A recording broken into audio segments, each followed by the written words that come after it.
My background as an interviewer actually started in high school. I interviewed Ray Bradbury for my high school newspaper. I had seen him speak many times. He was a god to me, and the guy who was responsible for me to start writing Sorry Ray, in your memory. So I did that for a long time as a journalist, but it was always a journalist in the arts. It was always about music, later about film. And so when I was struggling to make a go as a screenwriter, I contacted the Z Channel, which was the first pay TV channel in Los Angeles, and talked to a guy named Hal Kaufman, who was the program director at the time, and I asked him about the possibility of doing interviews in the science fiction, fantasy, and horror genre. And in the meantime, I was writing articles for the Z Channel magazine about the movies that they would show. And he came back and said, okay, put together a list of movies and who the guests would be, and let's see if we can do it.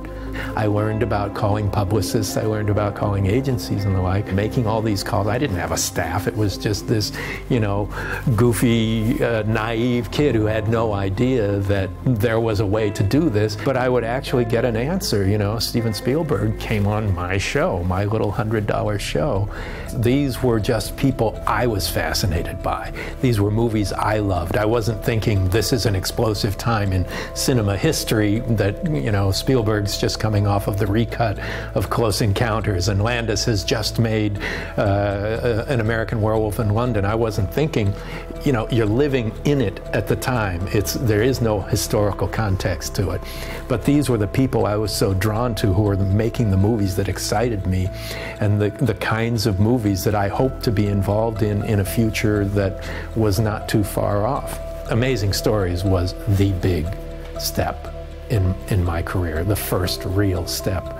And that came out of having worked with Spielberg, having done the interview that he enjoyed, being brought back to do another interview with him for Indiana Jones, and then doing the making of The Goonies. He was saying, oh, you're doing a lot of these making ofs, right? I said, well, you know, I'm trying to do less now. You know, I'm trying to make a go of it as a writer. His people then read a sample script that my agents had gotten to the company, and it gave me an opportunity to show what I could do as a writer, and they really liked it. And I ended up being the first person hired to write an episode of Amazing Stories from one of Steven's story ideas. You know, it's an old tale by now, but I went from being on food stamps at the time to having a job in an office on the Universal lot working for Steven Spielberg and writing scripts that were directed by Robert Zemeckis and Martin Scorsese, and eventually myself. It's amazing how fortunate I've been to do this.